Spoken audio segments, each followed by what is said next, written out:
Hey there, Internet Keeve here, and welcome to episode 4 of the budget wash bay build. Now, as the title may say, a $5,000 wash bay build, but I think we're approaching 6, like I said in previous videos. I still think we're gonna be under 6. I think we're gonna be at 5 something for what the original plan was. I'm actually gonna do a little more now that I've thought about it, so my true budget may be 7, I don't know. Still budget though, for an entire wash bay build with a wall mount setup. So come on in, it's hot as hell out here. Let's get the garage closed and get in the AC.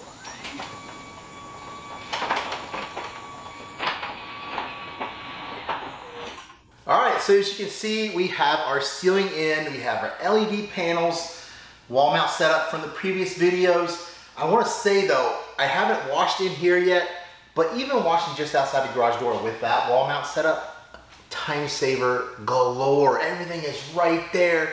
I don't have the cart to push around anymore. My reel's right there. I mean, I got the deionized water for the entire process, so I'm never putting just straight tap water on the car. We're measuring. We have the Digiflow meter, so we will know if that CR spotless, how many gallons it does at my current water quality, which is about 50 to 60 ppm, which is really good water, so it should last a good bit of time.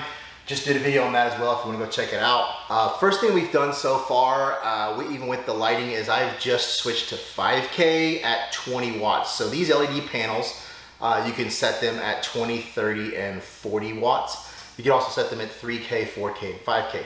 I tried 4K, but with this right here, when the lights are in the shot, it was really harsh and it really made me look like kind of orangish.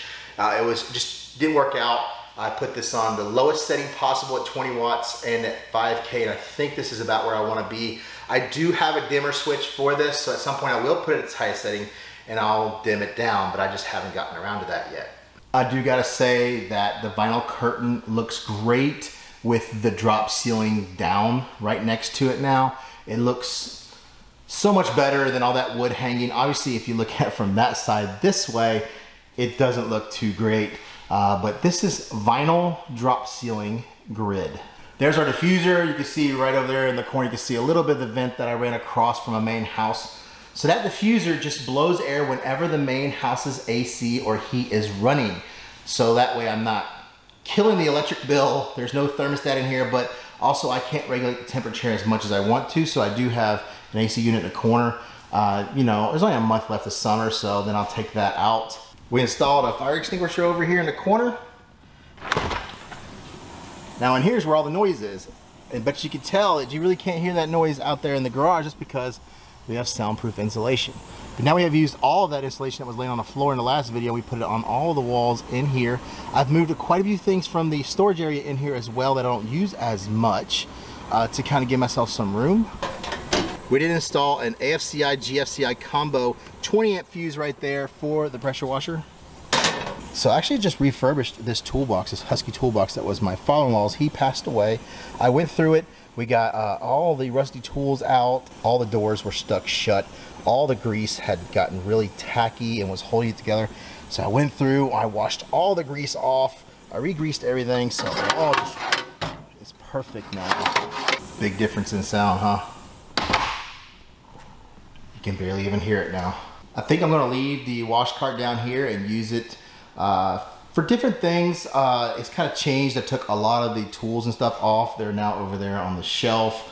Also, a lot of the chemicals, they're in the house now. I am going to put a cabinet in this corner right here. That is the same style as this one right here. This is gonna hang on the wall, like I said in a previous video. We're gonna cut the back out of it and then try to put it over top of that garage door opener to kind of hide that area and hide that power receptacle right there. I think it'll work out great. Some of the harder things to do was to deal with this garage door track. So I was actually able to just cut it in half and just cut in a little bit. The angle came on this side, so I changed the angle iron to be further up above the tile. I think that worked out perfect. Because before, when I was thinking about this, before I got that garage door opener there, I had the garage door opener in the middle, I had to have the drop ceiling about right here, which would have been just too low. But I think we dropped it maybe, I think was 10 and a half inches. It was just below all of the water piping from the bathroom. It worked out perfectly. This pulley right here, for some reason, is slightly higher than the other side. I had to cut out a couple of notches for it to be able to spool while it's up there. Then also over here, I really didn't have to do it. As you can see, this side is definitely lower than the other side. And just doing this whole ceiling, everything was off level.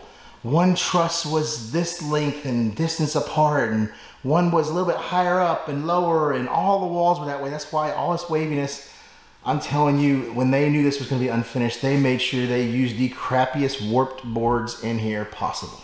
Now, second, we're gonna use that step platform right there to kind of show you the way it looks above here. But I do wanna say that is the all-star of this build. I'll leave a link below along with anything else. That right there was a game changer for me. I didn't have to use a regular ladder. I was able to reach everything I needed just by using that. All right, let's see if we can move on these tiles. As you can see, it's just a piece of vinyl. There's not much to it, which I do think I'm gonna put some more insulation up here in the end. As you can see how I was able to do the hangers, how the grid system works. Already you can tell my trusses didn't match up, so I had to run a board across, and then I put my hanger in the middle. Nothing matched up. Everything was off. There's the diffuser, top for my vent. You can see some of the wiring running. I think it came out really well. I mean, for an amateur like me, all of the tiles, they just lay really nice. I do definitely say the ceiling makes the walls look bad. And that's just the way it's gonna be. I mean, maybe one day I'll put FRP over this, but that PolyWall, really thin material with the really badly warped walls and uneven walls just didn't work. Here's kind of what it looks like from this side. You see how I dropped the curtain down as well. And that is a completely bendable track. You could put that in a half circle. You could make it a full circle. It works really well. So here's what's next. So I've decided on bare 1-part epoxy coating in slate gray, which is a satin. And we have to clean, we have the Rust-Oleum cleaner and degreaser for concrete. Then after that, we use the clean and etch to get kind of that smoothness out, a little bit etching so the epoxy will stick really well. We also got some sandy grit to put in that to give us a little bit of traction on the floor. A sprayer for the chemicals. I'm a Ryobi guy, so I am not gonna be pushing and scrubbing with a broom. I'm gonna let this right here do all the work for me. This is the garage door stripping right here that we're gonna use across the garage floor right there behind that curtain. That's gonna be the water blocker from that side of the garage. And here we have flexible base molding that we're gonna use all the way around the edges to get a nice tight barrier. That is going to kind of catch the water, and see how it kind of curves and allows the water to go away from the wall. We'll seal that at the top and at the bottom. Now that leads me to an added expense that I was not thinking about. I was going to seal the borders. I was going to have the part there behind the curtain to kind of trap the water in. I was going to use a squeegee or a blower to evacuate the water out. But as I thought about more and more, as the car would sit right here, and with the amount of foam that you guys know I like to use, it's just gonna pull up all the way around the car. I'm gonna be sloshing around the water. It's just gonna splash back onto the car after I've already rinsed it off. The door is sealed tight, so the water, like I said, it's not gonna go anywhere. It does kind of go away from the walls. It does track towards the center. So I decided we were gonna bite the bullet. We are going to put in a proper drainage system in here, and I'm not gonna do it. I'm gonna bring a professional company in, cut a big swath out, put a really nice drain, make sure that it's leveled properly all the way out, cement it back in, French drain on the other side of the garage, and then French drain out to, I guess, the grassy area. That way I can wash the car. I'll be able to just kind of spray the foam, the soap towards the middle into the big grate. Let me know in the comments what you think. I'm gonna bring a professional out. I'm gonna have them, you know, give me estimates, and then I'm gonna have them at least give me some advice on what to do. I do think that's something that's well worth probably the $1,000 or more that's gonna cost. And $7,000 is still a really good budget for something of this size. Like I said, you can scale it back. You don't have to do a wall mount system. You don't have to get that crazy. You don't have to do deionization.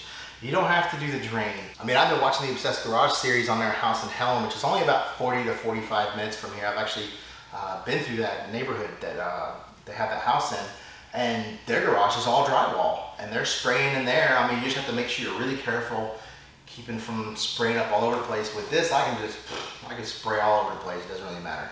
So that's the end of this episode. What do you think? I think this right here is going to be the background for the room. We're gonna have logos for some of our sponsors here, probably some shelving as well, so kind of help break this up. Tinting on the windows so we don't get that crazy lighting. Still trying to work the lighting out, where it's at, and working out my camera settings as well. I know the last few videos, it's just kind of off. It's this very white background. My face is kind of orangish. I changed those lights to 5K. Hopefully that helps. Like I said before, links for everything will be in the description below. Also my Obsessed Garage affiliate link. If you use Obsessed Garage and you want to support the channel, you can use my link through here and order from there. I don't have a discount code or anything like that. So don't forget to like, comment, subscribe, and I'll see you in the next video. Can we have a Zaxby's? We're just gonna eat whatever's at the house. Okay. Stupid little white. I don't like you at all. Well, I'm gonna hide you somewhere. Old and everything. Oh my gosh.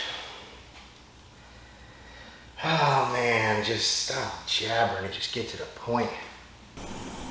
Oh my gosh. Oh my gosh, it won't even focus on the little platform. What? Cement in a place for the hose to lead this to once somebody, it's still an amazing, oh my gosh. And $7,000 is still amazing